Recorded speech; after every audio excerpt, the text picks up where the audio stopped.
You think your cat wants more pets. Honestly, a lot of them just want to be left alone, but near you. You think their love language is toys, treats, cuddles. But what they remember the most is actually these tiny little "you're safe" signals, the stuff most owners don't even notice. In this video, I'm going to walk you through 10 of those. Not a random life hacks list, more like how to understand cats in their actual language. Cats don't hate change because they're stubborn. They hate it because their nervous system is basically built to stay on alert. In the wild, cats are hunters, and also snack-sized prey. So anything unpredictable hits the panic button and triggers defense mode. The more predictable the environment, the more your cat can actually relax.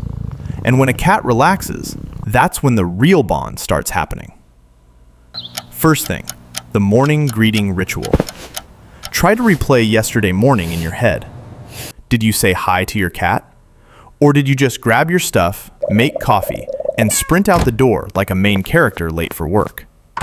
Cats do best in environments they can predict.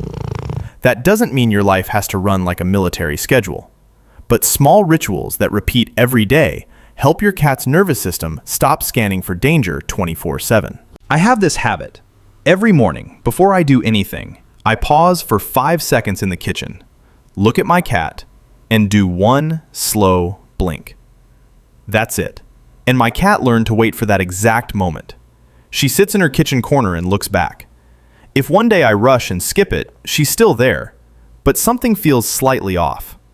You don't need a long ritual. 5 to 10 seconds is plenty. It can be a tiny, "Hey buddy," a gentle forehead tap if your cat likes it, or just pausing and making eye contact. The key is consistency.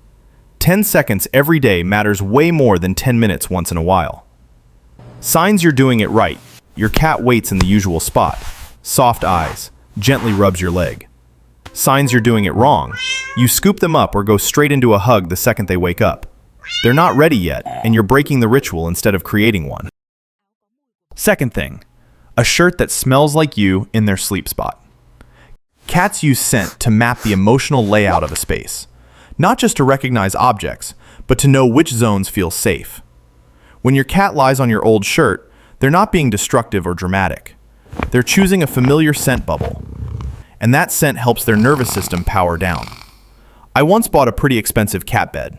Soft cushion, little roof, warm corner setup. My cat refused to use it. But the old hoodie I accidentally left on a chair by the heater, she slept there every single night. So no, you don't need to buy anything new. Grab a soft shirt, no zippers, no sharp buttons, and place it somewhere your cat already gravitates to. Don't force them onto it. Let them choose. Swap it out weekly so the scent stays fresh. This works especially well for new cats, cats who cry at night, or cats who just went through a big life change like moving. Third thing, being near you without touching. Parallel bonding. This is the one most owners misunderstand. You're working at your desk. Your cat is on the chair by the window, about 6 feet away. Not coming closer, not meowing, not doing anything. You think they're being distant, not interested in you. But they're actually choosing to share the room with you. And that's a very high level of trust in cat language. For cats, being close without being invaded is deep safety. Bonding isn't always physical contact. Sometimes bonding is, "I know you're there, and I'm staying because I feel comfortable." If you translate that into human words, it basically means, "I'm here with you, but I want to keep control of the distance." So what should you do? Don't pull your cat into interaction every time you see them. Try quiet presence instead. Sit nearby. Talk softly if you want. Don't reach first. If you want to invite them closer, lower your hands slowly and wait. Let your cat make the first move. Fourth thing, the slow blink, the silent language of safety. Cats are extremely sensitive to eye contact. In their world, a hard stare is a threat. That's why cats often sit closer to the one person ignoring them than the person trying way too hard to call them over. A slow blink is how you tell your cat with your eyes, "I'm not on guard around you." Here's how to do it right. Look at your cat with soft eyes, no tension. Close your eyes slowly and gently. Then glance slightly to the side to lower the pressure. Don't walk into an intense stare. If your cat slow blinks back, great. If they don't respond right away, that's fine too. Especially with new cats or shy ones, this works over time, not instantly. This is one of those things I wish someone had told me way earlier. Fifth thing, let your cat mark you. You just got home. Your cat runs up and rubs their cheek against your leg. You think they're being clingy. They're actually giving you a social scent stamp. Cats have scent glands on their cheeks, forehead, and chin. When they rub against you, they're basically saying, "This is my person. I'm safe with this human." Your reaction in that moment teaches them something important. Does my signal get received? If you pull your leg away, walk off, or stare at your phone, your cat learns their signal didn't land. Instead, when your cat rubs on you, lean down slightly, gently pet their cheek or chin if they like it, and give them a few seconds to finish the ritual. That's how you co-sign the relationship with your cat. Sixth thing, multiple sleep options. You buy one fancy cat bed, put it in the corner. Your cat ignores it. That's not your cat being picky. That's your cat needing choices based on their emotional state, not just physical comfort. In a single day, a cat might want a hidden spot to retreat when anxious, a high perch when curious, a warm patch by the window when sleepy, and a place near you when they need reassurance. If there's only one option, it can't meet all those needs. The basic starter trio you should have: one enclosed spot like a cardboard box or cave bed, one elevated spot like a shelf or cabinet top with grip, and one warm, open spot near light or heat.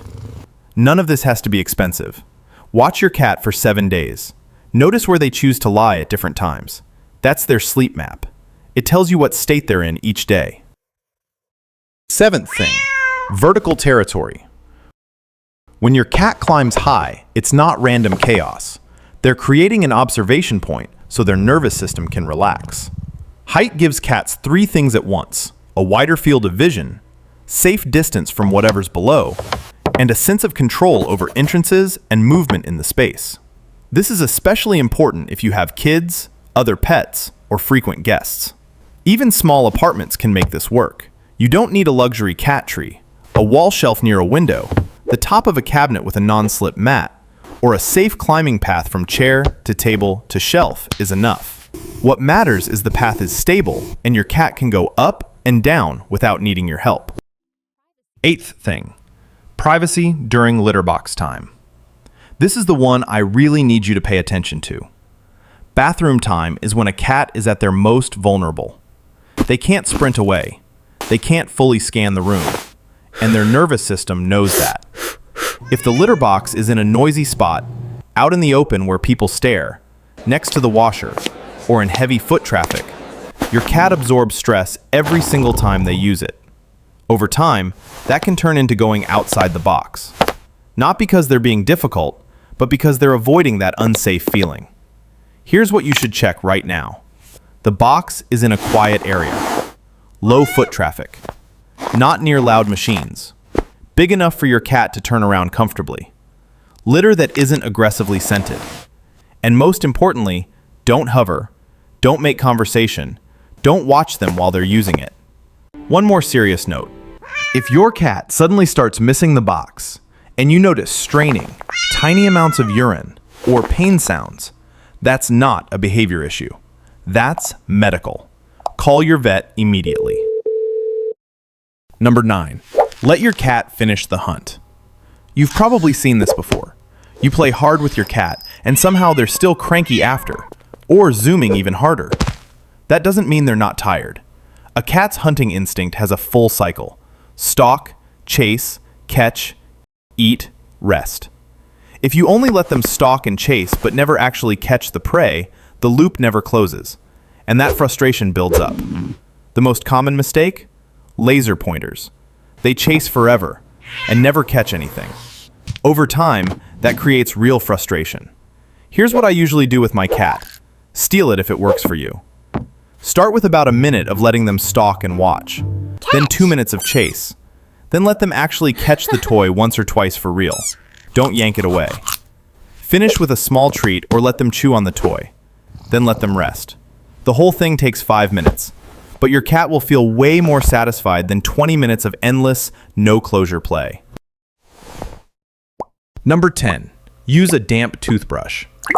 This might sound like the weirdest one on the list, but I didn't save it for last because it's less important.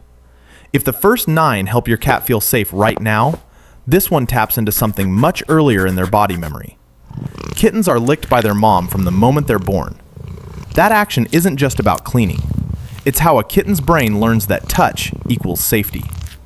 For some cats, especially ones orphaned early or raised in rough environments, that body memory gets blurred or distorted. A soft, damp toothbrush has a texture similar to a cat's tongue. The strokes are gentle. The right spots are the cheeks, forehead, behind the ears. For some cats, it can bring back a very primal feeling, being cared for without any demands. How to do it right. Use a soft, clean toothbrush just for your cat. Dampen it. Let them sniff it first. Light, short strokes on the cheeks or forehead. Watch closely. If their eyes soften and they lean into it, keep going. If they pull away, flick their tail, or pin their ears back, stop immediately. Don't force it. For some cats, this isn't grooming. It's the first time their body relearns that touch can be safe.